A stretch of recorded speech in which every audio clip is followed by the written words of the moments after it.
அக்பர் பீர்பால் கதைகள் பகுதி 3. சிறந்த ஆயுதம். ஒரு நாள் அக்பர் நந்தவனத்தில் மலர்ந்திருந்த ரோஜா பூக்களை பார்த்து, பூமியில் ஒரு சொர்க்கம் உண்டு எனில் அது இந்த நந்தவனம்தான். அதற்கு பீர்பால், பிரபு, இந்த நந்தவனத்திற்கு அழகை தருவது இந்த ரோஜா மலர்கள்தான். ஆனால் அழகு எங்கே உள்ளதோ அங்கே ஆபத்தும் உண்டு என்றார். ரோஜா பூக்களில் உள்ள முட்களைத்தானே நீர் ஆபத்து என்று சொல்கிறீர் என்று கேட்டார் அக்பர்.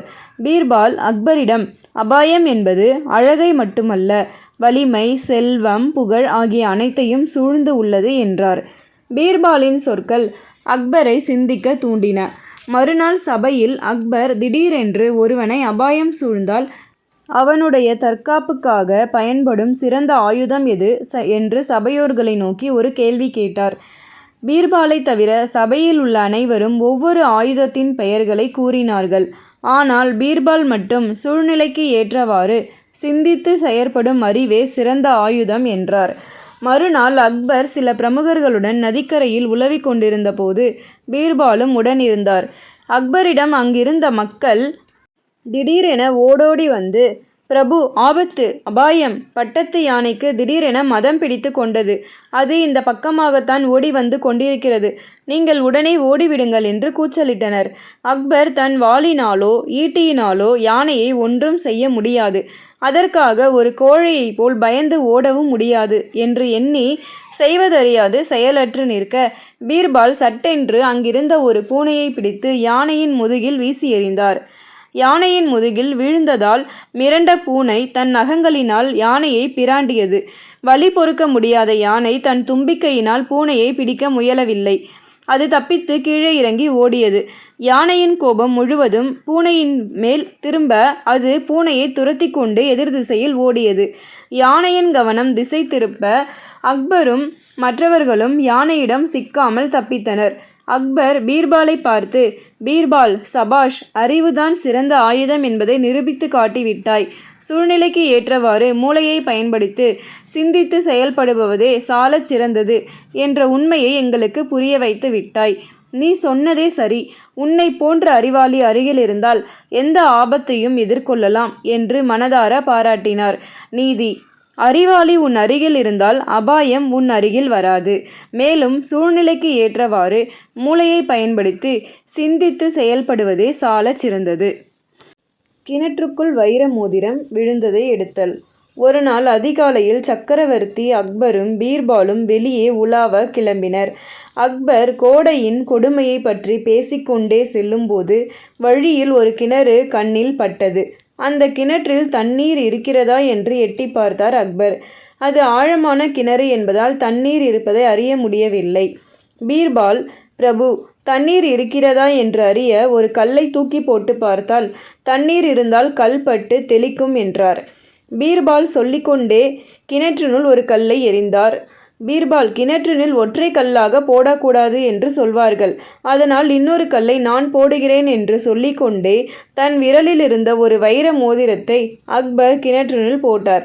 பீர்பால், வைர மோதிரத்தை எதற்காக போட்டீர்கள் என்று கேட்க, வைரமும் ஒரு கல்தான், அதனால்தான் போட்டேன் என்றார் அக்பர். பீர்பால், கிணற்றினுள் இறங்கினால் யார் வேண்டுமானாலும் மோதிரத்தை எடுத்துவிடலாம் என்றார். அதற்கு அக்பர், யாராவது கிணற்றுக்குள் இறங்காமலே அந்த மோதிரத்தை எடுக்க முடியுமா என்று கேட்டார். பீர்பால், என்னால் முடியும் என்றார். அக்பர், எப்படி என்று கேட்டார். பீர்பால் ஒரு நூலை எடுத்து அதன் ஒரு முனையில் கல் ஒன்றை கட்டினார். அந்த கல்லை கிணற்றுக்கு அடியில் இருந்த ஈரமான சாணத்தில் நன்றாக முக்கினார். நூலின் மறுமுனையை கிணற்றருகே இருந்த ஒரு மரத்துடன் சேர்த்து கட்டினார். சாணத்துடன் இருந்த கல்லை கிணற்றுக்குள் இருந்த வைரக்கல் மீது குறிபார்த்து எறிந்தார். அந்த கல் வைர மோதிரத்தின் மீது நன்றாக ஒட்டி கொண்டது. பீர்பால் காவலாளிகளை வரவழைத்து மாலை வரை பத்திரமாக பார்த்து கொள்ளும்படி கட்டளையிட்டுவிட்டு வீடு திரும்பினார். பீர்பால் மாலையில் வந்து பார்க்கும் பொழுது சாணம் வெயிலில் நன்றாக காய்ந்து உலர்ந்திருந்தது. அதன் மீது அவர் வீசிய கல்லும் மோதிரமும் சாணத்துடன் நன்றாக ஒட்டி கொண்டது. நூலை பிடித்து மேலே இழுக்க கல் கிணற்றுக்குள் இருந்து மேலே வந்துவிட மோதிரத்தை எடுத்து சுத்தமாக கழுவிய பின் மோதிரத்தை எடுத்துக்கொண்டு அரண்மனைக்கு சென்று அக்பரிடம், பிரபு, நான் வெற்றிகரமாக தங்கள் மோதிரத்துடன் வந்திருக்கிறேன் என்றார். பீர்பாலிடம் எப்படி சாத்தியமானது? அக்பர் ஆவலுடன் கேட்க, மூளையை பயன்படுத்தினால் முடியாதது ஒன்றும் இல்லை என்று நீங்கள் சொன்னதை நிரூபித்து காட்டிவிட்டேன் என்றார். மோதிரத்தை எப்படி கிணற்றுக்குள் இறங்காமல் எடுத்ததை பற்றி அக்பரிடம் விளக்கமாக கூறினார். அக்பர் விளக்கத்தை கேட்டவுடன், சபாஷ், உன்னை போல் புத்திசாலியை நான் பார்த்ததே இல்லை என்று பாராட்டிய அக்பர் பொற்காசுகள் நிரம்பிய பையை பீர்பாலுக்கு பரிசளித்தார். நீதி: அறிவை பயன்படுத்தி முயன்றால் முடியாதது ஒன்றும் இல்லை என்பது புரிந்தது. குழந்தையின் அழுகை. அக்பரின் சபையில் உள்ள ஒரு சில அதிகாரிகள் அவர் சொல்வதற்கெல்லாம் ஆமாம் போட்டுக்கொண்டே இருப்பார்கள். இது பீர்பாலுக்கு பிடிக்கவில்லை. அதனை சிறு தயக்கமும் இல்லாமல் அவர்களிடம் கூறவும் செய்தார். மேலும், உங்களுக்கு தைரியம் இல்லாததால் மன்னரை நாய்களைப் போல சுற்றி சுற்றி வருகிறீர்கள் என்றார். உடனே அவர்களுக்கு கோபம் வர, நீ மட்டும் தைரியமானவனா என்று கேட்டனர். பீர்பால், நான் மிகவும் தைரியசாலிதான் என்றார். அப்படியானால் உன் தைரியத்தை நிரூபித்து காட்டு என்றனர். அதற்கு பீர்பால் எந்த விதத்தில் என்று கேட்டார். அவர்கள் பீர்பாலிடம், முன்கூட்டியே சக்கரவர்த்தியிடம் அனுமதி பெறாமல் தர்பாருக்கு உன்னால் தாமதமாக வர முடியுமா என்று சவால் விட்டனர். நாளைக்கு நான் முன் அனுமதியின்றி தாமதமாக சபைக்கு வந்து காட்டுகிறேன் என்று கூறினார். அக்பர் தன் நிதியில் ஒருவர் தாமதமாக வருவதற்கு முன்பாக தனக்கு தகவல் அனுப்ப வேண்டும் என்றும் அதனை மீறுபவர்களுக்கு கடுமையான நடவடிக்கை எடுப்பார் என்பதும் பீர்பாலுக்கும் தெரியும். அப்படி இருந்தும் அவர்களின் சவாலை ஏற்றுக்கொண்ட பீர்பால், நாளைக்கு நான் முன் அனுமதியின்றி தாமதமாக சபைக்கு வந்து காட்டுகிறேன் என்றார். மறுநாள் சபை கூடியது. சபையோர் அனைவரையும் பார்த்த அக்பர் அவர்களில் பீர்பால் மட்டும் இல்லாததை பார்த்து, பீர்பால் ஏன் வரவில்லை? ஏதாவது தகவல் அனுப்பியிருக்கிறாரா என்று கேட்டார். சபையில் இருந்த ஒருவர் அக்பரிடம், பீர்பால் எந்த தகவலும் அனுப்பவில்லை என்றார். காவலாளியை அழைத்து பீர்பாலை வீட்டில் சென்று பார்த்து வர சொன்னார். பீர்பால் வீட்டிற்கு சென்று வந்த காவலாளி, பிரபு, அவருடைய குழந்தை அழுது அடம் பிடிக்கிறதாம், அதை சமாதானப்படுத்திய பிறகு வருவதாக கூறினான். அக்பர், இது நம்புகிற மாதிரி இல்லை. பீர்பால் உடனே இங்கு ஆஜராக வேண்டும் என்று என கட்டளை பிறப்பிக்கும் போதே பீர்பால் அவசரமாக சபைக்குள் நுழைந்தார். என்னை மன்னித்து விடுங்கள் பிரபு. நான் காலையில் எழுந்தவுடன் என் குழந்தை கரும்பு வேண்டும் என்று கேட்டது. வாங்கி தந்தேன். அதை பிழிந்து சாறு எடுத்து ஒரு கோப்பையில் ஊற்றி கொடுக்க சொன்னது. நானும் செய்தேன். உடனே கோப்பையில் இருந்த கரும்பு சாற்றை தரையில் கொட்டிவிட்டு தரையில் ஓடும் சாற்றை மீண்டும் கோப்பையில் எடுத்து தர சொல்லி பிடிவாதம் செய்தது. அது என்னால் எப்படி முடியும்? அது முடியாத காரியம் என்று சொன்னாலும் கேட்கவில்லை.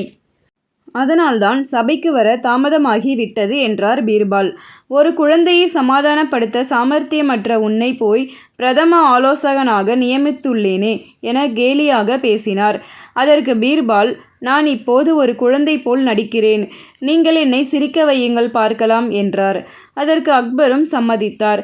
பீர்பால் தரையில் படுத்து குழந்தையைப் போல அழ ஆரம்பித்தார். அழாதே பாப்பா, உனக்கு என்ன வேண்டும் சொல், வாங்கி தருகிறேன் என்றார். எனக்கு தங்க மோதிரம் வேண்டும் என்று கேட்க அக்பர் தன் கைவிரலில் அணிந்திருந்த மோதிரத்தை கொடுத்தார். பீர்பால் மேலும் அழத் தொடங்கினார்.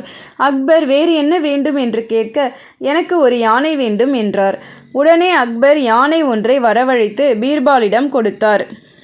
சிறிது நேரம் அமைதியாக இருந்த குழந்தையாக நடித்த பீர்பால் மீண்டும் அழத் தொடங்கினார். ஐயோ, மீண்டும் ஏன் அழுகிறாய் என்றார். அதற்கு இந்த மோதிரத்தினுள் யானை நுழைந்து வெளியே வர வேண்டும் என்று கேட்டு கத்தினார். அக்பர், ஐயோ, உன்னை என்னால் சமாதானப்படுத்த முடியாது என்றார். இப்போதாவது புரிந்ததா பிரபு? அடம் பிடித்து அழும் குழந்தையை சமாதானம் செய்வது மிகவும் கடினம் என்றார் பீர்பால். அதை கேட்டு விழுந்து விழுந்து சிரித்த அக்பர், பீர்பால், நீ சொல்வது 100க்கு 100 உண்மை என்று ஒப்புக்கொண்டார். பீர்பாலுக்கு தண்டனை கிடைக்கும் என்று ஆவலுடன் எதிர்பார்த்திருந்த அதிகாரிகள் ஏமாற்றம் அடைந்தனர். பீர்பால் தைரியமாக போட்ட சவாலில் சாதுரியமாக ஜெயித்து விட்டார். நீதி: காரணம் சரியாக இருப்பின் அது நிச்சயம் ஏற்றுக்கொள்ளப்படும். சவால் என்று வந்துவிட்டால் நிச்சயம் ஜெயித்து காட்ட வேண்டும். மக்கள் நேர்மையானவர்களா? ஒரு நாள் அக்பர், எனது அரசாட்சியில் மக்கள் நேர்மைக்கு எடுத்துக்காட்டாக இருப்பதை பற்றி உன்னுடைய கருத்து என்ன என்று பீர்பாலிடம் கேட்டார். உடனே பீர்பால், இதற்கு நான் பதிலளிக்க வேண்டும் என்று தாங்கள் விரும்பினால், அரசே, மக்கள் அனைவரையும் விருந்துக்கு வர சொல்லி அழைப்பு விடுங்கள். ஆனால் விருந்துக்கு வரும்பொழுது ஒரு குடத்தில் பால் கொண்டு வர வேண்டும் என்று உத்தரவிட வேண்டும் என அக்பரிடம் வேண்டுகோள் வைத்தார். அக்பரின் ஆணைப்படி விருந்து பற்றி பொதுமக்களுக்கு தெரிவிக்கப்பட்டது. அரசர் அறிவித்த விருந்து நடைபெறும் நாளும் வந்தது. அக்பர், பீர்பால் உட்பட அரசவையில் முக்கிய பதவிகளில் இருப்போர் அனைவரும் கூடியிருந்தனர். திடலின் பிரதான வாசலில் மிகப்பெரிய பாத்திரம் ஒன்று மூடி போட்டு வைக்கப்பட்டிருந்தது. மூடியில் ஒரு பெரிய ஓட்டை போடப்பட்டிருந்தது. பொதுமக்கள் அனைவரும் தாங்கள் கொண்டு வந்த பாலை மூடியிலிருந்த ஓட்டை வழியாக பாத்திரத்தில் ஊற்றிவிட்டு அரசவைக்குள் நுழைந்தனர். அக்பர் பீர்பாலை பார்த்து, நீ சொன்னபடி செய்தாகிவிட்டது. இவ்வளவு பாலையும் என்ன செய்யப் போகிறோம் என்று கேட்டார். உடனே பீர்பால் காவலர்களை பார்த்து பாத்திரத்தை மன்னருக்கு அருகில் கொண்டு வர சொன்னார். அக்பரிடம் பீர்பால் பால் மூடி வைத்திருக்கும் பாத்திரத்தின் மூடியை எடுத்து பார்க்கும்படி வேண்டினார். அதேபோல் அக்பரும் மூடியை நீக்கிவிட்டு பார்த்தார். பால் இருக்க வேண்டிய பாத்திரத்தில் வெறும் தண்ணீர் மட்டும்தான் இருந்தது. அக்பர் அதிர்ச்சி அடைந்தார். ஆனால் இதை முன்பே எதிர்பார்த்த பீர்பால், மக்களின் நேர்மை பற்றி என்னிடம் நீங்கள் கேட்ட கேள்விக்கு இதுதான் பதில் அரசே. மற்றவர்கள் பால் கொண்டு வரட்டும், நாம் தண்ணீர் கொண்டு போய் பாத்திரத்தில் கொட்டினால் யார் கண்டுபிடிக்க முடியும் என்று ஒவ்வொருவரும் நினைத்துள்ளனர். எனவேதான் பாத்திரம் முழுவதும் தண்ணீர் உள்ளது. உடன் இருப்பவர்களின் பேச்சை கேட்டு எந்த முடிவுக்கும் வந்துவிடக் கூடாது அரசே என்று சிரித்தபடியே கூறினார். பீர்பாலின் அறிவு கூர்மையை எண்ணி வியந்து பாராட்டி பீர்பாலை தழுவி கொண்டார்.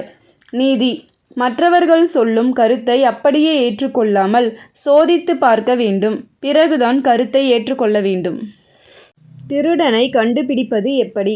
அக்பர் ஒரு நாள் பீர்பாலுடன் தோட்டத்தில் உரையாடி கொண்டே தோட்டத்தின் சிறிய கதவை திறந்து கொண்டு அரண்மனைக்கு செல்ல நினைக்கையில் கதவருகே ஒரு பொற்கொல்லன் நின்று கொண்டிருந்தான். அக்பரை கண்டதும் பணிவுடன் வணங்கினான். யார் நீ என்றார் அக்பர். நான் பொற்கொல்லன் என்றான் அவன். உனக்கு என்ன வேண்டும் என்று அக்பர் கேட்டார். ஐயா, என் வேலைக்கு தேவையான அனைத்து தங்கத்தையும் ஓர் இரும்பு அலமாரியில் பத்திரமாக வைத்திருப்பது என் வழக்கம். பூட்டியிருக்கும் அந்த அலமாரியின் சாவி என்னிடம்தான் இருக்கும். நான் வேலையில் மும்முரமாக இருந்தால் என் பணியாளர்கள் 4 ஒருவனை அனுப்பி அலமாரியின் பூட்டை திறந்து தங்கத்தை எடுத்து வர சொல்வேன். என்னுடைய 4 பணியாளர்களும் நம்பிக்கைக்கு பாத்திரமானவர்கள் என்றான். அக்பர், நீ வைத்திருந்த தங்கம் திருட்டு போய்விட்டதா என்று கேட்டார். ஆம் பிரபு, திருட்டு போன 10 தங்க கட்டிகளின் விலை 1,00,000க்கும் மேல் இருக்கும் என்றான். 3 நாளில் உன் தங்கம் உனக்கு திருப்பி கிடைத்துவிடும் என்று சொல்லிவிட்டு அக்பர் நகர்ந்தார்.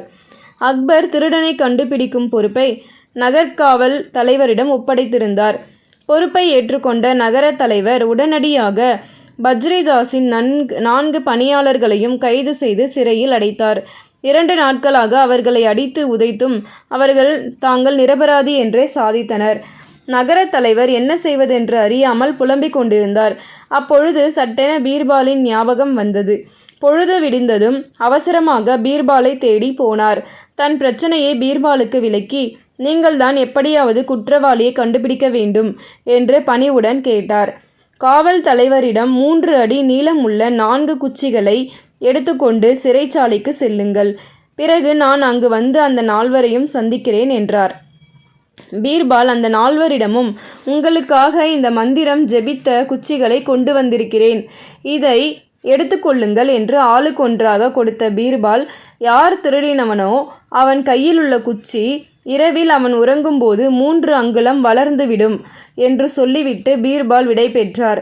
மறுநாள் பீர்பால் சிறைச்சாலைக்கு வந்ததும் அந்த 4 தங்களுடைய குச்சிகளை கொண்டு வந்து கொடுத்தனர். பீர்பால் வரிசையாக அனைவரது குச்சியையும் பரிசோதித்து பார்த்துவிட்டு 3வது குச்சியை தந்தவன்தான் தங்கத்தை திருடியவன் என்றார் பீர்பால். 3வது ஆள் பீர்பால் சொன்னதை பலமாக மறுத்தான்.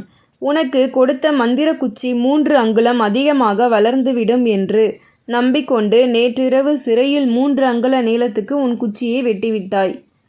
இதோ பார், உன்னுடையது மற்ற குச்சிகளை விட குட்டையாக இருக்கிறது என்று குச்சியை காண்பித்தார். பிறகு வேறு வழி இல்லாமல் 3வது ஆள் திருடியதாக ஒப்புக்கொண்டான். அவனிடமிருந்து பிறகு தங்கத்தை மீட்டு பஜ்ரிதாஸிடம் கொடுத்தனர். அக்பரிடம் பீர்பால் தான் தனக்கு உண்மையான திருடனை கண்டுபிடிப்பதற்காக உதவியதாக நகர தலைவர் கூறியதை கேட்டு அக்பர் மகிழ்ந்து பீர்பாலை பாராட்டினார். தன் கையில் இருந்த தங்க வளையம் ஒன்றை கழற்றி பரிசாக கொடுத்தார். நீதி: நீ ஒரு குற்றம் செய்தால் உன் மனமானது செய்த குற்றத்தை எண்ணி மனதில் பயம் இருந்து கொண்டே இருக்கும். அந்த பயத்தினாலே நீ மாட்டிக்கொள்வாய். மேலும் நம் மீது நம்பிக்கை வைத்து கொடுக்கும் பொறுப்பை நீ தவறாக பயன்படுத்தக்கூடாது. சீன தேசத்திலிருந்து கொண்டு வரப்பட்ட மண். அக்பருக்கும் பீர்பாலுக்கும் அடிக்கடி மனவேறுபாடு ஏற்படும். ஓர் நாள் அக்பர் ஏதோ சொல்ல அதற்கு பதிலாக பீர்பால் மறுத்து பேச மன்னர் கோபம் கொண்டு, இனிமேல் என்னுடைய மண்ணில் நீ வாழக்கூடாது, அதனால் என் மண்ணை விட்டு நீ வெளியேறிவிட வேண்டும் என்று ஆணை பிறப்பித்தார். சரி மன்னா என்று சொல்லிய பீர்பால் அங்கிருந்து வெளியேறி சீன நாட்டுக்கு சென்றார். சில ஆண்டுகள் கழித்து ஏராளமான மூட்டைகளுடன் தில்லி வந்து சேர்ந்தார். பீர்பால் தில்லி வந்ததை அறிந்த மன்னர் தனது தலைமை அமைச்சரை அனுப்பி பீர்பாலை உடனே அரசவைக்கு அழைத்து வர சொன்னார். பீர்பாலின் இல்லம் சென்ற அமைச்சரை அன்போடு வரவேற்று வீடு முழுவதையும் சுற்றி காட்டினார். பீர்பால் தன் வீட்டிற்குள்ளேயும் வெளியேயும் மண்ணை கொட்டி வைத்திருந்தார். இது என்ன, வீட்டுக்குள்ளும் வெளியிலும் மண்ணை கொட்டி வைத்திருக்கிறீர்கள் என்று கேட்டார். சீன நாட்டிலிருந்து கொண்டு வந்த மண் என்றும் ஒரு காரணத்திற்காக பரப்பி வைத்திருப்பதாகவும் கூறினார். பின்னர் அந்த அமைச்சரின் வண்டியை பின்தொடர்ந்து தன் வண்டியிலேயே அரசவை நோக்கி புறப்பட்டார். செல்லும் வழியில், இதென்ன வண்டிக்குள்ளும் இவ்வளவு மண் என்று கேட்டார் அந்த அமைச்சர். எல்லாம் காரணமாகத்தான் என்று பதில் அளித்தார் பீர்பால். அரண்மனைக்கு சென்றதும் அரசர் முன் நின்று வணங்கினார் பீர்பால். என் உத்தரவையும் மீறி இன்னும் தில்லி நகரத்தில் உலவுகிறீர்களா என்று கோபத்துடன் அக்பர் கேட்டார். மன்னர் பெருமானே, தங்களின் உத்தரவை அப்படியே பின்பற்றி வருகிறேன் என்று சொன்னார் பீர்பால். எங்கே நிறைவேற்றுகிறீர்? இப்போது தில்லியில் அல்லவா நீர் தங்கியிருக்கிறீர் என்றார் அக்பர். தில்லியில் நான் தங்கியிருப்பது உண்மைதான், ஆனால் தங்களின் மண்ணில் நான் நடமாடவில்லை. அமைச்சரை கேட்டு பாருங்கள், அவரே என் வீட்டுக்கு வந்து பார்த்தார் என்றார் பீர்பால். உடனே அமைச்சர், மன்னர் அவர்களே, பீர்பால் தம் வீட்டுக்குள்ளும் வீட்டுக்கு வெளியிலும் பயணம் செய்த வண்டியிலும் கூட மண்ணை கொட்டி இருந்தார். எதற்காக என்று அவரை கேட்டேன். காரணமாகத்தான் என்று சொல்கிறார். அப்போது பீர்பால், மன்னர் பிரான் அவர்களே, என் வீட்டின் உள்ளும் வெளியிலும், நான் பயணம் செய்யும் வண்டியிலும், நான் உழவும் என் வீட்டு தோட்டங்களிலும் நான் கொட்டி பரவியிருப்பது சீன தேசத்தில் இருந்து கொண்டு வரப்பட்ட மண், அது தில்லியின் மண் அல்ல என்றார். தாங்கள்தான் தங்களுக்கு சொந்தமான மண்ணில் நடமாடக்கூடாது என்றீர்கள், அதனால்தான் சீன மண்ணில் நடமாடி கொண்டிருக்கிறேன் என்றார். பீர்பால் கொடுத்த விளக்கத்தை கேட்ட அக்பர் உட்பட அவையினர் அனைவரும் சிரித்தனர். வாய்விட்டு சிரித்தவாறே அக்பர் பீர்பாலை பார்த்து, உம்மை எப்படி வழிக்கு கொண்டு வருவது என்றே தெரியவில்லை என்று மகிழ்ந்து தன் உத்தரவினை திருப்பி பெற்று கொண்டார். மேலும் தில்லியில் தங்கலாம் என்றும் உத்தரவிட்டார். அக்பரின் வேட்டையாடும் பழக்கம். அக்பருக்கு மிகவும் பிடித்தமான பொழுதுபோக்கு மிருகங்களை வேட்டையாடுவது. ஆனால் அவர் வேட்டையாடுவது பீர்பாலுக்கு பிடிக்கவில்லை. ஆகையால் அக்பர் வேட்டையாடுவதை எப்படி தடை செய்வது என்பதை பற்றியே சிந்திப்பார். அக்பர் ஒரு நாள் ஒரு பெரிய படை வீரர்களின் அணியுடன் வேட்டையாடுவதற்காக காட்டை நோக்கி புறப்பட்டார். பீர்பாலையும் உடன் அழைத்து சென்றார். காட்டிற்குள் நுழைந்தவுடன் வீரர்களின் தாரை தப்பட்டையை அடித்து ஒலி எழுப்பினார். ஒலி சத்தத்தை கேட்டு காட்டு மிருகங்கள் சிதறி ஓடின. அக்பரும் மற்றவர்களும் அவற்றை துரத்தி சென்று கொன்று குவித்தனர். தாரை தப்பட்டைகளின் ஒலியினால் எரிச்சலடைந்த புலி வீரர்களின் மீது பாய முற்பட்ட போது அக்பர் கையில் இருந்த ஈட்டியை புலியின் மீது எறிந்தார். உடனே அப்புலி உருமிக்கொண்டே மண்ணில் சாய்ந்து மாண்டு போனது. மாலைக்குள் அக்பர் மற்றொரு புலியையும் வீரத்துடன் வேட்டையாடி கொன்றார். வீரர்கள் அனைவரும் சென்று ஓய்வு எடுக்க அக்பர் தனியாக அமர்ந்து பீர்பாலுடன் உரையாடி கொண்டிருந்தார். அப்போது அவர்கள் அமர்ந்திருந்த இடத்திற்கு அருகில் ஒரு மரத்தில் 2 ஆந்தைகள் பறந்து வந்து உட்கார்ந்து ஒலி எழுப்ப தொடங்கின. அக்பர், இந்த ஆந்தைகளின் மொழி நமக்கு புரிந்தால் எவ்வளவு நன்றாக இருக்கும் என்றார் பீர்பாலிடம். பிரபு, அவற்றின் மொழி எனக்கு தெரியும் என்றார். அவை என்ன பேசுகின்றன என்று உடனே சொல் என்றார் அக்பர்.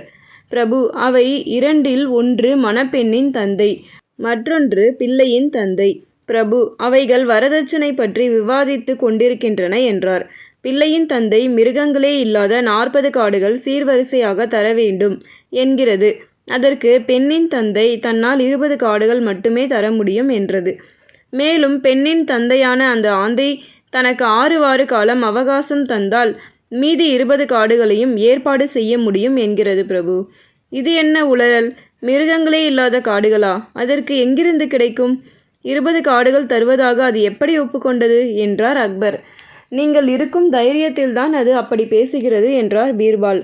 நீங்கள் ஒரு முறை வேட்டையாட வந்தாலே காட்டிலுள்ள மிருகங்கள் அனைத்தும் கொல்லப்பட்டு விடுகிறது. இதுவரை நீங்கள் 20 காடுகளை மிருகங்களே இல்லாமல் செய்துவிட்டீர்கள். இன்னும் அடுத்த 6 வாரத்தில் நீங்கள் 20 முறை வேட்டையாடினால் மீதியுள்ள 20 காடுகளும் காலியாகிவிடும். இந்த தைரியத்தில்தான் அந்த ஆந்தை இவ்வாறு கூறுகிறது என்றார் பீர்பால். தன் செய்கைக்கு முதலாக வெட்கி தலைகுனிந்த அக்பர், என்னுடைய மகிழ்ச்சிக்காக காட்டில் வாழும் மிருகங்களை கொன்று குவிப்பது ஈனத்தனமான செயல் என்று புரிந்து கொண்டேன். இன்று முதல் வேட்டையாடுவதை நிறுத்திவிடப் போகிறேன் என்றார் அக்பர். நான் இப்போது சொன்னதை கேட்டு அந்த ஆந்தை என்ன சொல்கிறது என்றெனக்கு சொல் என்றார் அக்பர். சக்கரவர்த்தியின் மனம் மாறிவிட்டதால் இனி என்னால் மிருகங்கள் அற்ற காடுகளை வரதட்சணையாக அளிக்க முடியாது என்று அது கூறுகிறது என்று பீர்பால் கூறவும் அக்பர் பலமாக சிரித்தார். நீதி: உரையாடல் மூலம் தவறை விளங்க செய்யலாம். அசலும் போலியும். ஒரு நாள் மாறுவேடத்தில் மன்னர் அக்பரும் பீர்பாலும் நகர்வலம் வந்தனர்.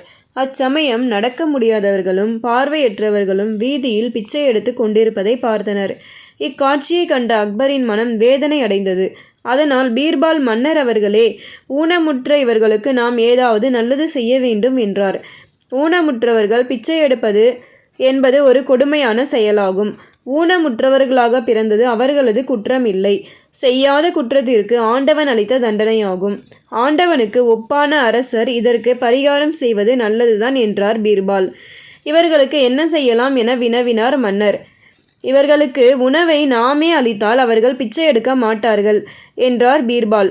பீர்பால் கூறிய யோசனை மன்னருக்கு சரியாக பட்டமையால் மறுநாளே ஊனமுற்ற எல்லோருக்கும் இலவசமாக உணவு அளிக்கப்பட்டது. இது நல்ல திட்டம் என்றாலும் சில சோம்பேறிகள் உடல் ஊனமுற்றவர்கள் போன்று நடித்து இலவச உணவை வாங்கி உண்பது அதிகமானது. இதனால் நாட்டில் உள்ள சோம்பேறிகள் கூட்டம் நாளுக்கு நாள் இலவச உணவை வாங்கி செல்ல வந்தமையினால் அரசாங்கத்தில் உள்ள உணவு களஞ்சியமே காலியாகி நிலைமை மோசமாகி விட்டது. இதனை தடுத்திட நல்ல யோசனை ஒன்றை கூறிட அக்பர் பீர்பாலிடம் கேட்டார். மன்னர் பெருமானே, இதற்காக கவலைப்படுவதை நிறுத்துங்கள். இதற்கான முடிவை நான் செய்கிறேன் என்றார் பீர்பால். மறுநாள் ஊனமுற்றவர்களுக்காக இலவச உணவு வழங்கும் இடத்திற்கு சென்றார். பீர்பால் கூறியபடி இலவச உணவு வழங்கும் நேரம் தாமதப்படுத்தப்பட்டது. இதனால் இலவச உணவு வாங்க காத்திருப்பவர்களிடையே கூச்சலும் குழப்பமும் ஏற்பட்டது. அச்சமயம் ஒரு அரசு அதிகாரி அங்கே வந்தார். எதற்காக கூச்சலிடுகின்றீர்கள்? இன்று முதல் இலவச உணவு வழங்கும் இடம் அடுத்த தெருவில் உள்ள பெரிய சத்திரத்தில் ஏற்பாடு செய்யப்பட்டுள்ளது. இப்போது உணவு வழங்கி கொண்டிருக்கிறார்கள். ஆதலால் உடனடியாக செல்பவர்களுக்கு இப்போதே உணவு கிடைக்கும் என்றார். அரசு அதிகாரி கூறியதை கேட்டதும் சற்றும் யோசனை செய்யாமல் ஊனமுற்றவர்கள் போன்று போலியாக நடித்தவர்கள் எல்லோரும் முண்டியடித்து கொண்டு சத்திரத்தை நோக்கி ஓடினார்கள். ஆனால் உண்மையில் ஊனமுற்ற பார்வையற்றவர்கள், கை கால்களை இழந்தவர்கள் அந்த இடத்திற்கு செல்வதற்கு துணை இல்லாமல் தவித்தனர். உண்மையான ஊனமுற்றவர்கள் தவிப்பதை கண்ட பீர்பால் உடனடியாக அவர்களுக்கு உணவு வழங்குமாறு கட்டளையிட்டார். அவர்களும் சந்தோஷத்துடன் உணவருந்தி சென்றனர். இந்த விஷயத்தை கேள்விப்பட்ட போலியானவர்கள் மீண்டும் பழைய இடத்தை நோக்கி வந்தனர். உணவளிக்கும் மேலதிகாரி அவர்களை எச்சரித்து, போலியான நீங்கள் மீண்டும் வந்தால் கைது செய்து சிறைக்கு அனுப்பப்படுவீர்கள் என்றார். அன்று முதல் உண்மையான ஊனமுற்றவர்கள் மட்டுமே வந்து உணவருந்தி சென்றனர். போலியானவர்கள் காணாமல் போயினர். பீர்பாலின் அறிவு நுணுக்கத்தை புகழ்ந்து பாராட்டினார் மன்னர் அக்பர். நீதி: உண்மையை யாராலும் மறைக்க முடியாது. நடுங்கும் குளிரில் இளைஞன். ஒரு இரவு பொழுது அக்பரும் பீர்பாலும் பேசிக் கொண்டிருந்தனர். அப்பொழுது குளிர் மிகவும் அதிகமாக இருந்ததால் அக்பர் ஒரு போர்வை போர்த்தி கொண்டார். அக்பர் அஞ்சா நெஞ்சம் கொண்டவர்கள் கூட இந்த குளிருக்கு பயந்து விடுவார்கள் என்று கூறினார். பிறகு எவன் ஒருவன் யமுனை ஆற்றில் கழுத்து வரை வெற்று உடம்பில் ஒரு இரவு முழுவதும் நிற்கிறானோ அவனுக்கு 2 லட்சம் தங்க நாணயம் பரிசாக கொடுக்கலாம் என்று முடிவு எடுத்தார். அதன்படி பீர்பால் அந்த போட்டிக்கான ஏற்பாடுகள் செய்தார். அரசின் இந்த போட்டி நாடெங்கும் பரப்பப்பட்டது. ஒரு இளைஞன் அரசரை சந்தித்து, நான் இந்த போட்டிக்கு தயார் என்று கூறினான். இதை கேட்ட அரசர் அவனை பார்த்து வியந்தார். அவனிடம் போட்டியின் நிபந்தனையான வெற்று உடம்பில் ஒரு இரவு முழுவதும் நிற்க வேண்டும் என்று எச்சரித்தார். அதற்கு அவன் ஒப்புக்கொண்டு போட்டிக்கு தயாரானான். அந்த இளைஞனும் யமுனை ஆற்றில் வெற்று உடம்பில் இறங்கினான். அவனை கண்காணிப்பதற்கு 2 வீரர்களை அரசர் நியமித்தார். அவன் உடம்பு குளிரில் நடுங்கியது. அவனால் குளிரை தாக்கு பிடிக்க முடியவில்லை. அவன் வெற்றி பெற்றால் 2 லட்சம் தங்க நாணயங்கள் பரிசு கிடைக்கும் என்பதை நினைத்து கொண்டு இரவு முழுவதும் வெற்றிகரமாக நின்றுவிட்டான். மறுநாள் அரசிடம் சென்று, அரசே, நான் நேற்று இரவு முழுவதும் நீரில் வெற்று உடம்புடன் நின்றுவிட்டேன் என்று கூறினான். அரசர் அந்த 2 காவலாளிகளிடமும் வினவினார். காவலர்களும் அதை ஒப்புக்கொண்டனர். அரசர் அந்த இளைஞனிடம், முன்னால் எப்படி ஒரு நாள் முழுவதும் நீரில் நிற்க முடிந்தது என்று வினவினார். அதற்கு அவன், உங்கள் அரண்மனையில் உள்ள ஒரு சிறிய விளக்கை பார்த்து கொண்டு ஒரு இரவு முழுவதும் கழித்து விட்டேன் அரசே என்று கூறினான். அதற்கு அரசர், இப்பொழுது எனக்கு புரிந்துவிட்டது. நீ அந்த விளக்கை பார்த்து கொண்டிருந்ததால் அதன் சூடு பட்டு குளிர் தெரியாமல் நீ இரவு முழுவதும் கழித்து விட்டாய். அதனால் உனக்கு பரிசு கிடையாது என்று கூறி அவனை அனுப்பிவிட்டார். வருத்தத்துடன் அந்த இளைஞன் பீர்பாலிடம் முறையிட்டான். பீர்பால் அந்த இளைஞனிடம், நான் அரசிடம் இதை முறையாக புரிய வைத்து உனக்கு 2 லட்சம் தங்க நாணயங்களை பரிசாக வாங்கி தருகிறேன் என்று கூறினார். சில நாட்கள் கழித்து அக்பர் வேட்டையாட பீர்பாலை அழைத்து செல்ல எண்ணினார். அதன்படி அவர் காவலனிடம் பீர்பாலையும் வருமாறு கட்டளையிட்டார். காவலன் பீர்பாலின் இல்லத்திற்கு சென்று பீர்பாலிடம் கூறினார். பீர்பால், நான் சமையல் செய்து பிறகு வருவதாக அரசரிடம் சொல் என்றான். காவலாளி அரசரிடம் அதை கூறினார். அக்பர் வெகு நேரம் காத்திருந்தும் பீர்பால் வரவில்லை. பொறுமை இழந்து அக்பர் பீர்பாலின் இல்லத்திற்கே சென்று விட்டார். அரசர் பீர்பால் இல்லத்தில் கண்டதை பார்த்து வியந்து, உனக்கு என்ன பைத்தியம் பிடித்து விட்டதா என்று பீர்பாலிடம் கேட்டார். ஏனெனில் அரிசி நிறைந்த பாத்திரம் ஒரு பக்கமும் அடுப்பு ஒரு பக்கமும் எரிந்து கொண்டு இருந்தது. அதற்கு பீர்பால், அரசே, யமுனை ஆற்றிலிருந்து வெகு தூரத்தில் இருக்கும் அரண்மனையின் விளக்கு அந்த இளைஞனின் குளிரை தணிக்கும் வெப்பத்தை தரும்பொழுது இவ்வளவு அருகில் இருக்கும் அடுப்பிலிருந்து வெப்பம் கிளம்பி பாத்திரத்தில் இருக்கும் அரிசியை வேக வைக்காதா என்று கேள்வி எழுப்பினார். இதன் பொருளை உணர்ந்த அக்பர் அந்த இளைஞனுக்கு பரிசு அளிக்க ஒப்புக்கொண்டு பரிசை அளித்தார். நீதி: பிறரை ஏமாற்றக்கூடாது. 4 உபதேசங்கள். அக்பரும் பீர்பாலும் நாட்டின் நிலை பற்றி ஆலோசனை செய்து கொண்டிருக்கும் பொழுது வாக்குவாதம் நீடித்து மறுநாளும் தொடர்ந்தது. பீர்பால் மறுநாள் அரச சபைக்கு சென்றால் மாறுபட்ட கருத்தை கூறும்போது மன்னருக்கு கோபம் வந்து நாடு கடத்தினாலும் கடத்துவார் என்று நினைத்து அவசர வேலையாக வெளியூர் செல்வதினால் வர 2 மாதங்கள் ஆகும் என்பதை தெரிவித்துவிட்டு டில்லிக்கு கிழக்கே உள்ள 100 மைல் தொலைவில் இருந்த ஒரு ஊருக்கு சென்று தற்காலிகமாக வசிக்கலானார். ஒரு நாள் பீர்பால் அந்நாட்டின் அங்காடி பக்கமாக சென்று கொண்டிருந்தார். அங்கே ஒருவன் ஒரு உபதேசம் 100 வெள்ளிக்காசுகள் என்று கூவி கொண்டிருப்பதை பார்த்தார். அவன் அருகில் சென்று உபதேசம் பற்றி விவரம் கேட்டார். அவன் தன்னிடம் அருமையான 4 உபதேச மொழிகள் வைத்திருப்பதாகவும் இந்த 4க்கும் 400 வெள்ளிக்காசுகள் என்றான். அது என்ன உபயோகமான உபதேச மொழிகள், கேட்டுத்தான் பார்ப்போமே என நினைத்து அவனிடம் 400 வெள்ளிக்காசுகளை கொடுத்து, எனக்கு அந்த 4 உபதேச மொழிகளையும் உபதேசியுங்கள் என்றார் பீர்பால். ஒரு விஷயம் சிறியதாக இருந்தாலும் பெரியதாக இருந்தாலும் அதனை சிறியது என்று எண்ணிவிடக் கூடாது என்றான். எவரிடமாவது தாங்கள் குறை குற்றம் கண்டால் அதனை மற்றவருக்கு வெளிப்படுத்தக்கூடாது என்றான். தங்களை யாராவது விருந்திற்கு அழைத்தால் மறுபேதும் கூறாது கையில் எந்த வேலை இருந்தாலும் பின்பு வந்து பார்த்து கொள்ளலாம் என்று உடனே விருந்துக்கு சென்றுவிட வேண்டும் என்றான். யாரிடமும் அடிமையாக வேலை செய்யாதே என்றான். பீர்பால் 400 வெள்ளிக்காசுகளை கொடுத்து 4 உபதேச மொழிகளை கேட்டு தெரிந்து கொண்டு அங்கிருந்து புறப்பட்டு டில்லிக்கு திரும்பி சென்றார் பீர்பால். நீதி: உபதேசங்களை கேட்பது வாழ்க்கைக்கு மிகவும் நல்லது.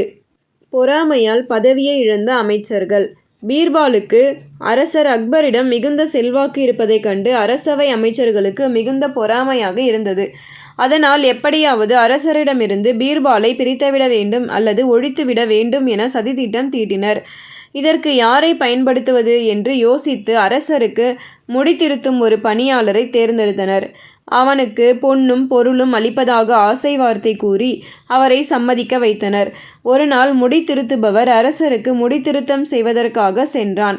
அரசருக்கு முடி திருத்தி கொண்டே அமைச்சர்கள் சொல்லிக் கொடுத்தபடி மன்னரிடம் பேச தொடங்கினான். மன்னா, உங்கள் தந்தையின் மீது அதிக பாசம் வைத்திருக்கிறீர்களா? அவர் சொர்க்கத்தில் எப்படி இருக்கிறார் என்று தெரிந்து கொள்ள விரும்புகிறீர்களா என்று கேட்டான். அதற்கு மன்னர், முட்டாளே, சொர்க்கத்திற்கு சென்றவர்களை எப்படி நலம் விசாரிக்க முடியும் என்று கேட்டார். அதற்கு அவன், எனக்கு தெரிந்த ஒரு மந்திரவாதி இருக்கிறான். அவனிடம் உங்களின் நம்பிக்கைக்குரியவரை அனுப்பி வைத்தால் சொர்க்கத்தில் உள்ளவரை பற்றி நலம் விசாரிக்க அழைத்து செல்வான் என்றான். அரசர் யாரை அனுப்புவது என்று தீவிர யோசனையில் ஆழ்ந்தார். அரச பெருமானே, தங்களின் வாக்கை வேதமாக ஏற்று செயல்படுவதற்கு திறமையான நமது அமைச்சர் பீர்பால் இருக்கின்றாரே, அவரை விட சிறந்த நம்பிக்கைக்குரியவர்கள் எவரும் கிடையாது என்றார் முடி திருத்துபவர். இதற்கு பீர்பால் தான் ஏற்றவர், அவரையே அனுப்பி வைக்கலாம் என்று அரசரும் எண்ணினார். மறுநாள் அரசவை கூடியதும் அரசர் பீர்பாலை அழைத்து தன் விருப்பத்தை கூறினார். அரசர் கூறியதை கேட்ட பீர்பால் அதிர்ச்சியடைந்தார். இது எதிரிகள் செய்த சதி என்பதை புரிந்து கொண்டார். அரசே, தங்களின் ஆசையை நிறைவேற்ற கடமைப்பட்டுள்ளேன். அதற்குள் என் குடும்பத்திற்கு செய்ய வேண்டிய சில முக்கியமான கடமைகளை செய்து முடிக்க 3 மாதங்கள் அவகாசம் வேண்டும். அதுவரை நான் தங்களை சந்திக்க இயலாது என்றும் கூறினார் பீர்பால். மன்னரும் ஒப்புக்கொண்டார். பீர்பால் 3 மாதங்களுக்குள் கஷ்டப்பட்டு மயானத்திற்கு அருகில் ஒரு சுரங்கப்பாதையை தோண்டி முடித்தார். 3 மாதங்கள் கழிந்ததும் பீர்பால் அரசவைக்கு வந்தார். அரசே, நான் சொர்க்கத்திற்கு போக தயாராகிவிட்டேன். ஆதலால் அதற்கான ஏற்பாட்டை செய்ய சொல்லுங்கள் என்றார் பீர்பால். மயானத்தில் எல்லா ஏற்பாடுகளும் செய்யப்பட்டது. மந்திரவாதி சக்தியுள்ள மந்திரங்களை சொல்லி தீயை மூட்டினான். தீ பரவி புகை சூழ்ந்தது. பீர்பால் தான் அமைத்திருந்த சுரங்கப்பாதையின் வழியாக தப்பித்து காட்டிற்கு சென்று இருட்டியதும் மாறுவேடம் புனைந்து தன் வீட்டிற்கு சென்றார். அன்று முதல் பீர்பால் வீட்டிலேயே மறைந்திருந்தார். பீர்பால் எரிக்கப்பட்டு இறந்துவிட்டார். இனி ஒரு தொல்லையும் வராது என்று பொறாமை கொண்ட அமைச்சர்கள் ஆனந்தமடைந்தனர். 6 மாதங்கள் கழிந்தது. ஒரு நாள் அரசவைக்கு பீர்பால் வந்தார். அரசரை பார்த்து, அரசே, சொர்க்கத்தில் தங்களின் தந்தையான மாமன்னரை சந்தித்தேன். அவர் தங்களிடம் இந்த ஓலையை கொடுக்க சொன்னார் என்றார். அரசர் ஓலையை படிக்கலானார். மகனே, எனக்கே என்னை அடையாளம் தெரியாத அளவுக்கு என் தலைமுடியும் தாடியும் நீண்டு வளர்ந்து விட்டது. இதற்கு முடி திருத்துவோர் எவரும் இல்லை. அதனால் எனக்கு மிகவும் சிரமமாகவும் உள்ளது. ஆதலால் நமது அரண்மனை முடி திருத்தும் பணியாளனை அனுப்பி வைத்தால் நலமாக இருக்கும் என்று ஓலையில் எழுதப்பட்டிருந்தது. உடனே அரசர் முடி திருத்தும் பணியாளனை அழைத்து வாருங்கள் என கட்டளையிட்டார். அரசவைக்கு முடி திருத்தும் பணியாளன் வந்தான். நீ கூறியபடி பீர்பால் சொர்க்கத்திற்கு சென்று என் தந்தையை சந்தித்துவிட்டு வந்துள்ளார். அங்கு முடி திருத்த ஆள் இல்லாமையினால் முடி பெரிதாக வளர்ந்து மிகவும் சிரமப்படுவதால் முடி திருத்தம் செய்ய உங்களை அனுப்பி வைக்கும்படி ஓலை அனுப்பியுள்ளார் எனது அப்பா. அதனால் தாங்கள் நாளையே புறப்பட தயாராக வேண்டும் என்றார் அரசர். முடி திருத்தும் பணியாளனுக்கு அதிர்ச்சியாகிவிட்டது. உடனே பயந்து நடுங்கி அரசரிடம் காலில் விழுந்து தன்னை மன்னிக்கும்படி வேண்டினான். அமைச்சர்கள் பொன்னும் பொருளும் கொடுத்து இந்த சதிச்செயலை செய்ய சொன்னார்கள். நான் பணத்திற்கு ஆசைப்பட்டு இந்த பாதக செயலை செய்துவிட்டேன் என்று கதறி அழுதான். அரசருக்கு அப்போதுதான் உண்மை புரிந்தது. எப்படி உயிருடன் சொர்க்கத்திற்கு சென்று வர முடியும்? இந்த உண்மை கூட புரியாமல் தந்தையின் பாசத்தினால் தவறு செய்து விட்டோமே என்று உணர்ந்தார். இச்செயலுக்கு திட்டம் தீட்டிய அமைச்சர்களையும் இதற்கு உதவியாக இருந்த முடித்திருத்தும் பணியாளனையும் சிறையில் அடைக்கும்படி உத்தரவிட்டார். பொறாமையினால் அமைச்சர் பதவியை இழந்து சிறை செல்லும் நிலையும் ஏற்பட்டு விட்டதே என்று எண்ணி வருத்தமடைந்தனர் அமைச்சர்கள். பொறாமை கொண்ட அமைச்சர்கள் பீர்பாலை கொலை செய்ய சதி செய்தார்களே என்று மனம் கலங்கிய அரசர் பீர்பாலை கட்டி தழுவி கொண்டார். நீதி, பொறாமை எண்ணம் கூடாது. மகா கஞ்சனிடம் பரிசு பெற்ற புலவர். டில்லி நகரின் முக்கியமான ஒரு வீதியில் பெரிய பணக்காரன் ஒருவன் வாழ்ந்து வந்தான். அவன் கஞ்சனுக்கு கஞ்சன். உயிரே போனாலும் கூட பிறருக்கு ஒரு காசு கூட கொடுக்க மாட்டான். ஒருவேளை சமையல் செய்து 3 வேளைக்கும் வைத்து கொள்வான். எப்பொழுதும் ஒரே உடையைத்தான் உடுத்துவான். அழுக்கு போக சோப்பு போட்டு துவைத்தால் துணி கிழிந்துவிடும் என்று துவைக்காமலேயே உடுத்தி கொள்வான். அந்த தெருவில் கஞ்சனின் வீடு பெரிய மாளிகையாக இருந்தமையால் இந்த வீட்டு செல்வந்தரை புகழ்ந்து கவி பாடினால் கணிசமான பரிசு கிடைக்கும் என எண்ணி கஞ்சனின் வீட்டிற்குள் நுழைந்தார் புலவர். தன்னை அவனிடம் அறிமுகப்படுத்தி கொண்டு கஞ்சனின் பெயரை கேட்டு தெரிந்து கொண்டு அவனை புகழ்ந்து பாடல்கள் பாடி வந்தார். புலவரின் பாடலில் மனம் மகிழ்ச்சி அடைந்தான் கஞ்சன். ஆனால் அவருக்கு எந்த பரிசும் அளிக்கவில்லை. புலவரே, தங்களின் பாடல்களினால் உள்ளம் மகிழ்ச்சி அடைந்தமைக்கு மிக்க நன்றி. தங்களுக்கு ஏதாவது பரிசு அளிக்க வேண்டியது எனது கடமை. ஆகையினால் நாளைக்கு வந்தால் என்னால் இயன்ற பரிசை தருகிறேன் என்றான் கஞ்சன். மறுநாள் புலவர் வந்தார். கஞ்சன் புலவர் வந்ததை கண்டும் காணாமல் அங்கு வந்திருந்த ஒருவரிடம் பேசி கொண்டிருந்தான். பல மணி நேரம் கடந்தும் கவனிக்காதது போல இருந்தான். சிறிது நேரம் கழித்து புலவரை அழைத்து, இப்போது ஒருவரிடம் முக்கியமான விஷயம் பற்றி பேசி கொண்டிருக்கிறேன். இப்போது எதுவும் செய்ய இயலாது. ஆகையினால் நாளைக்கு வாருங்கள், ஏதாவது பரிசு தருகிறேன் என்றான் கஞ்சன். மனம் தளராது மறுநாளும் கஞ்சன் வீட்டிற்கு சென்றார் புலவர். புலவரை கண்டதும் பரிசு தருகிறேன் என்று சொன்னால் கொடுத்துத்தான் ஆக வேண்டும் என்ற கட்டாயம் ஏதாவது இருக்கிறதா? பரிசு ஒன்றும் தர முடியாது. இனி வந்து தொந்தரவு கொடுக்காதீர்கள் என்றான் கஞ்சன். ஒன்றும் பேசாமல் மன சஞ்சலத்துடன் புலவர் திரும்பிவிட்டார். அடுத்த நாள் பீர்பாலை சந்திக்க சென்றிருந்தார். ஏற்கனவே புலவரின் புகழை கேள்விப்பட்டிருந்தமையால் அவரை அழைத்து மனம் விட்டு பேசிக் கொண்டிருந்தார் பீர்பால். பேச்சினிடையே பீர்பாலிடம் கஞ்சனின் செய்கையை கூறி மனம் வருந்தினார் புலவர். தங்களை இழிவுபடுத்தியவனுக்கு நான் சரியான பாடம் புகட்டுகிறேன். தயவு செய்து தாங்கள் அவனது இல்லத்திற்கு சென்று இன்று இரவு பீர்பால் அவர்கள் வீட்டில் விருந்திற்கு ஏற்பாடு செய்துள்ளார். தங்களை முக்கிய விருந்தினராக வரவேற்று அழைப்பதாக கூறுங்கள் என்றார். மறுநாள் புலவர் கஞ்சன் வீட்டிற்கு சென்று பீர்பால் விருந்திற்கு அழைத்து செய்தியை கூறினார். பீர்பாலின் அழைப்பை கண்டு பெருமகிழ்ச்சி கொண்டான். தன்னை மதித்து அழைப்பதினால் நமக்கு ஏதாவது சிறப்பு செய்து பெருமைப்படுத்துவார்கள் என்று நினைத்து விருந்திற்கு வருவதாக புலவரிடம் கூறினான் கஞ்சன். அன்று இரவு கஞ்சன் விருந்திற்கு வருவதற்கு முன்னதாகவே பீர்பாலும் புலவரும் சாப்பிட்டுவிட்டு கஞ்சனின் வரவுக்காக காத்திருந்தனர். புலவருக்கு கஞ்சன் செய்தது போலவே பீர்பாலும் கஞ்சனிடம் நடந்து கொண்டார். அப்போதுதான் கஞ்சனுக்கு புரிந்தது. புலவரை கடுமையாக பேசி ஏமாற்றி அவமானப்படுத்தியதற்கு பீர்பால் தமக்கு பாடம் புகட்டியுள்ளார் என்பதை உணர்ந்து கொண்டான்.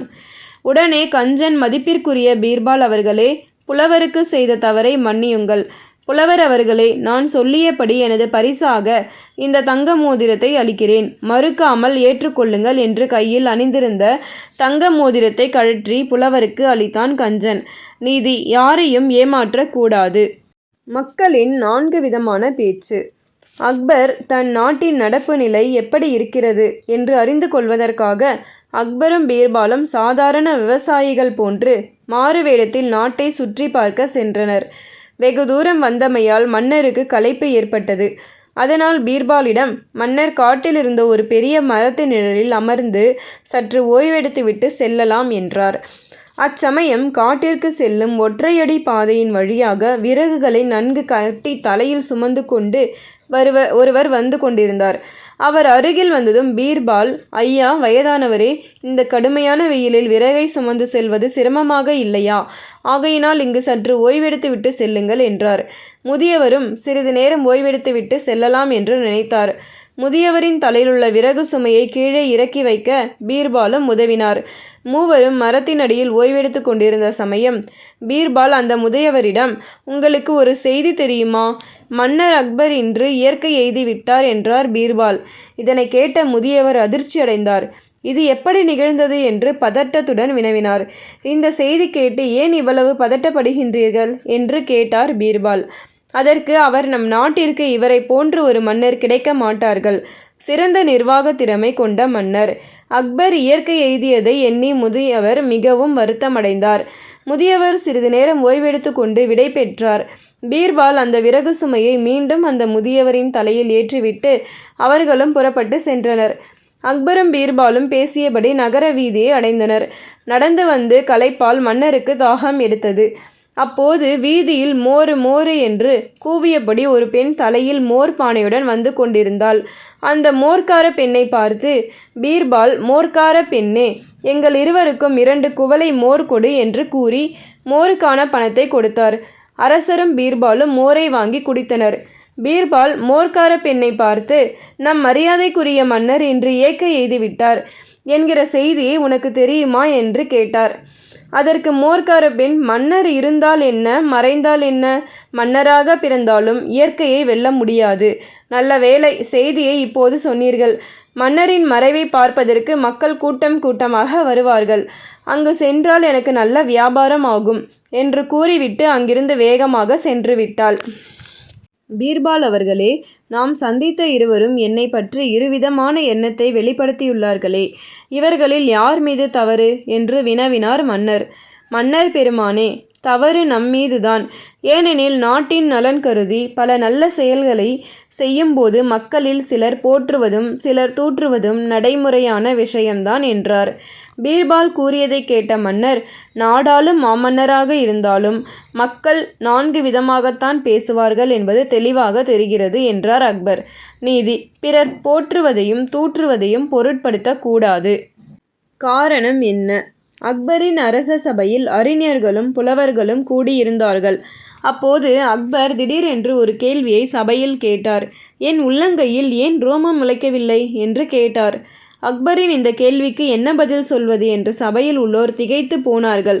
பீர்பால் மீது பொறாமை கொண்ட சிலர் பீர்பால் மன்னரிடம் சாதுரியமாய் எதையாவது கூறி நல்ல பெயரை தட்டிச் சென்று விடுவாரே என்ற கவலை இருந்தாலும் அக்பர் கேட்ட கேள்விக்கு பதில் சொல்ல தெரியவில்லை. சபையில் உள்ளோர் அனைவரும் மௌனம் சாதித்ததை கண்டதும் அக்பர், என்ன பீர்பால், நீங்களே சொல்லுங்கள் என்றார் மன்னர். தங்களது பொற்கரங்களால் அனைவருக்கும் பொருளை வாரி வழங்குகிறீர்கள். தொடர்ந்து செல்வத்தை கையில் வைத்து கொண்டிருப்பதால் தங்களுக்கு உள்ளங்கையில் ரோமம் முளைக்கவில்லை என்றார் பீர்பால். அக்பர் அத்துடன் விடவில்லை. பீர்பாலிடம் உங்கள் கைகளில் ரோமம் முளைக்காததற்கான காரணம் என்ன என்று கேட்டார். சற்றும் தாமதிக்காமல் பீர்பால், ஒவ்வொரு நாளும் தங்களிடம் அன்பளிப்பை என் கைகள் பெற்றுக்கொண்டே உள்ளது அல்லவா, அதனால்தான் என் கரங்களில் ரோமம் முளைக்காமல் உள்ளது என்றார். பீர்பால், நம் இருவரது கைகளிலும் ரோமம் முளைக்காததற்கு காரணத்தை கூறிவிட்டீர்கள்.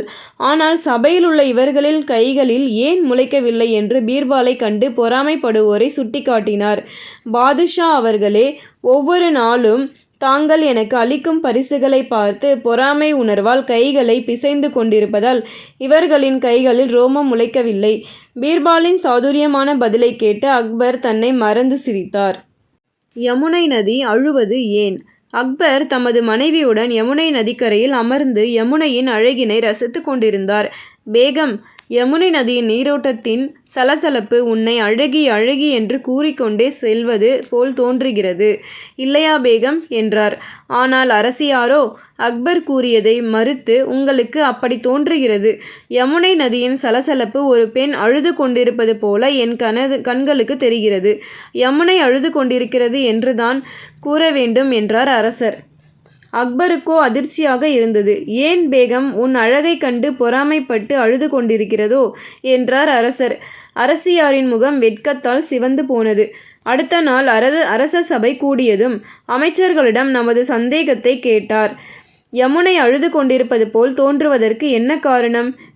யாருக்கும் என்ன பதில் சொல்வது என்றே தெரியவில்லை. ஒருவர் முகத்தை ஒருவர் பார்த்து கொண்டார்கள். பீர்பால் சபையில் மௌனமாக அமர்ந்திருந்தார். என்ன பீர்பால், நீங்கள் கூறுங்கள், யமுனை ஏன் அழுது கொண்டிருக்கிறது என்றார் அக்பர். தமது வழக்கமான புன்சிரிப்புடன் இருக்கையை விட்டு எழுந்தார் பீர்பால். அரசே, இமயமலைதான் யமுனையின் தாயகம். வங்கக்கடல் யமுனையின் புகுந்த வீடு என கூறலாம். பிறந்த இடத்தை விட்டு புகுந்த இடமான வங்கக்கடலை நோக்கி போக வேண்டியுள்ளதே என வேதனைப்பட்டு அழுது கொண்டிருப்பதாக நான் நினைக்கிறேன் என்றார் பீர்பால். தனது கேள்விக்கு சரியான விளக்கத்தை அளித்த பீர்பாலை மனமுவந்து பாராட்டினார் அக்பர். சபையில் இருந்த அனைவரும் பீர்பாலின் சாதுரியமான பேச்சை கேட்டு ரசித்து தமது மகிழ்ச்சியினை வெளிப்படுத்தினார்கள். காகங்களின் எண்ணிக்கை என்ன? அக்பர் தமது பிரச்சனைகளுக்கு விடை காண பீர்பாலையே நம்பியிருப்பது அரச சபையில் இருந்த மற்ற அமைச்சர்களுக்கு வருத்தமாகவும் பொறாமையாகவும் இருந்தது. இது குறித்து அரசரிடம் எல்லோரும் ஒன்று கூடி கேட்டு விடுவது என தீர்மானித்தார்கள். அரச சபை கூடியது. அரசே, தாங்கள் எந்த பிரச்சனைக்கும் பீர்பாலையே எதிர்பார்க்கிறீர்கள். அமைச்சர்களாகி எங்களை மட்டம் தட்டுவது போலவும் முட்டாள் ஆக்குவதாகவும் உள்ளது என்று அமைச்சர்கள் ஒன்று கூடி மன்னரிடம் முறையிட்டார்கள். அமைச்சரின் குற்றச்சாட்டினை கேட்டு அரசர் சிரித்து கொண்டார். அமைச்சர்களே, பீர்பாலுக்கு அதிக முக்கியத்துவம் கொடுப்பதற்கு காரணம் அவரது அறிவாற்றலும் திறமையும் சாதுரியமான பேச்சும் தானே தவிர தனிப்பட்ட முறையில் எந்த காரணமும் இல்லை. அவரது மதிநுட்பத்தை போற்றுகிறேன். அதனால் உங்கள் அனைவரையும் இழிவாக கருதுகிறேன் என்று நீங்கள் நினைத்து கொள்ளக்கூடாது. இன்னும் சிறிது நேரத்தில் பீர்பால் வந்து விடுவார். உங்களின் முன்னால் அவரை சோதிக்கிறேன். அவரது திறமையை தெரிந்து கொள்ளுங்கள் என்றார் அக்பர். சிறிது நேரத்தில் பீர்பால் சபைக்கு வந்தார். அரசர் அமைச்சர்களுடன் மற்ற சில விஷயங்களை குறித்து விவாதித்தார். பிறகு திடீரென்று அரசர் அமைச்சர்களை பார்த்து, நமது நாட்டில் மொத்தம் எத்தனை காகங்கள் உள்ளன என்பது யாருக்காவது தெரியுமா என்றார். நாட்டில் எத்தனை ஆறுகள் உள்ளன, மலைகள் உள்ளன என்று கேட்டால் கூறலாம். நாட்டிலுள்ள காக்கைகளின் எண்ணிக்கை யாருக்கு தெரியும்? அமைச்சர்கள் ஒருவரை ஒருவர் பார்த்து கொண்டார்கள். யாருக்கும் விடை தெரியவில்லை. என்ன அமைச்சர்களே, உங்களில் ஒருவருக்கும் விடை தெரியவில்லையா என்றார் அரசர். பீர்பாலை பார்த்து, நீங்களாவது பதில் கூறுங்கள் என்றார். அரசே, நமது நாட்டில் மொத்தம் 1,88,325 காகங்கள் இருக்கின்றன என்றார் பீர்பால். அமைச்சர்களுக்கு தூக்கி வாரி போட்டது. காகங்களின் எண்ணிக்கையை பீர்பாலால் எப்படி கூற முடிந்தது என்று வியந்து போனார்கள். தன்னை அறிவு ஜீவியாக நினைத்து கொண்டிருந்த அமைச்சர் ஒருவர் எழுந்தார். பீர்பால், தாங்கள் கூறிய எண்ணிக்கையை விட கூடுதலான அளவில் காகங்கள் இருந்தால் என்ன செய்வது என்றார். அமைச்சர் பெருமானே, தாங்கள் கூறுவது உண்மையாக இருக்கலாம். நான் கூறிய எண்ணிக்கையை விட கூடுதலாக இருந்தால் வெளியூரிலிருந்து நமது நாட்டிற்கு சில காகங்கள் விருந்தாளியாக வந்துள்ளன என தெரிந்து கொள்ளலாம். இன்னொரு அமைச்சர், பீர்பால், தாங்கள் கூறுவது போல் காகங்கள் அதிகமாக இருந்தால் விருந்தாளியாக வந்துள்ளது என்பது சரி. தாங்கள் கூறிய எண்ணிக்கையை விட காகங்கள் குறைவாக இருந்தால் என்ன செய்வது என்று ஆணவத்துடன் கேட்டார். அப்படியும் இருக்கலாம். நமது நாட்டில் உள்ள காகங்கள் வெளியூரில் உள்ள உறவுக்கார காகங்களை பார்ப்பதற்கு சென்றிருக்கும் என்றார் பீர்பால் சிரித்துக்கொண்டே. அமைச்சர்கள் அனைவரும் ஆச்சரியத்தில் பதில் பேச முடியாமல் மௌனமாக இருந்தார்கள். அரசர் அமைச்சர்களை நோக்கினார். வெட்கத்தில் முகம் கவிழ்ந்து போனார்கள் அமைச்சர்கள். இத்துடன் அக்பர் பீர்பால் கதைகள் நிறைவடைந்து விட்டன.